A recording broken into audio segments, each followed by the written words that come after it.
నమస్తే, welcome to Sakshi exclusive. Hi friends, Tamil Nadu రాజకీయాల్లో సంచలనం సృష్టించిన విజయ్ నేతృత్వంలోని టీవీకే అతిపెద్ద పార్టీగా అవతరించినప్పటికీ ప్రభుత్వం ఏర్పాటు చేయడంలో ఎందుకు విఫలమవుతోంది?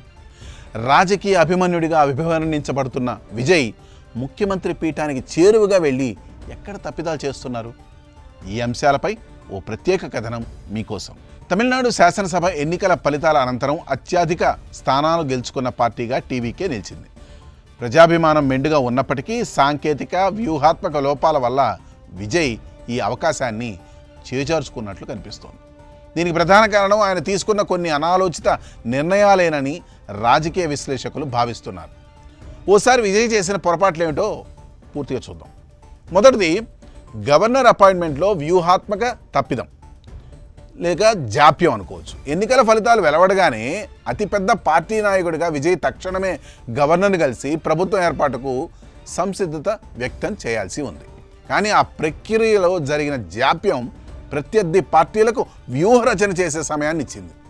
దానివల్ల జరిగిన నష్టం అంతా ఇంత కాదు. తాము అతిపెద్ద పార్టీ కాబట్టి గవర్నర్ తమనే ఆహ్వానిస్తారని విజయ్ భావించారు. అయితే సరైన సమయంలో సంప్రదింపులు జరగకపోవడం మొదటి తప్పిదంగా మారింది. ఇక రెండవది, అసంపూర్తి మద్దతు లేఖలతో గవర్నర్ని కలవడం. నిజానికి మొదటి దానికన్నా ఇది కాస్త విజయ్ని ఎక్కువగా ఇబ్బంది పెట్టిన పొరపాటు కూడా. విజయ్ రెండోసారి గవర్నర్ని కలిసినప్పుడు కేవలం కాంగ్రెస్ పార్టీ మద్దతు లేఖను మాత్రమే సమర్పించారు.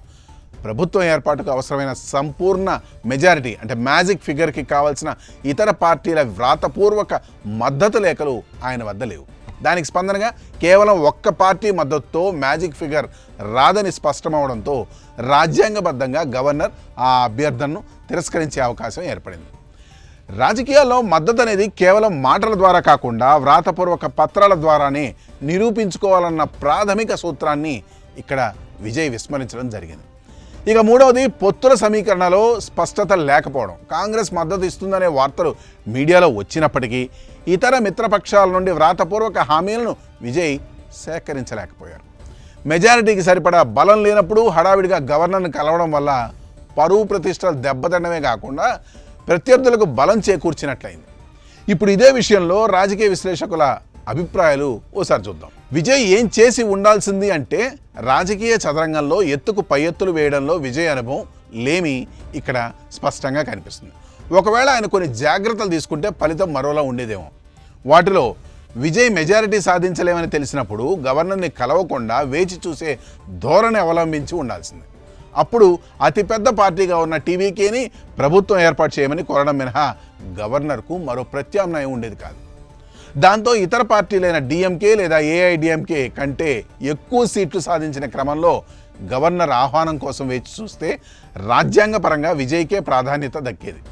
కానీ అసంపూర్ణ బలంతో గవర్నర్ ముందుకు వెళ్ళడం వల్ల ఆ అవకాశం చేజారింది. ఇవన్నీ విజయ్ చేసిన వ్యూహాత్మక తప్పిదాలు ఇప్పుడు సీఎం కుర్చీ కోసం తడబడే అడుగులు వేయిస్తుందన్న విషయం విశ్లేషకులు చెబుతున్నారు. రాజకీయాల్లో ప్రజాబలం ఎంత ముఖ్యమో రాజ్యాంగపరమైన వ్యూహాలు కూడా అంతే ముఖ్యం. విజయ్ నేతృత్వంలోని టీవీకే అత్యధిక స్థానాలు గెలిచినప్పటికీ సంకీర్ణ రాజకీయాల నిర్వహణ కోసం ప్రభుత్వ ఏర్పాటు ప్రక్రియలో చేసిన ఈ చిన్న చిన్న పొరపాట్లు ఆయన్ను ముఖ్యమంత్రి పీఠానికి దూరం చేస్తూ వస్తున్నాయి. ఇది కేవలం విజయ్కే కాకుండా కొత్తగా రాజకీయాలకు వచ్చే ప్రతి నాయకుడికి ఒక పాఠం. రాజకీయాల్లో వేగంతో పాటు విఘ్నత కూడా అవసరమని పరిణామాలు నిరూపిస్తున్నాయి. మరి ఈ వైఫల్యం నుండి విజయ్ ఎలాంటి పాఠాలు నేర్చుకుంటారో వేచి చూడాలి. That's all for today. This is Harikrishna signing off for Sakshi exclusive.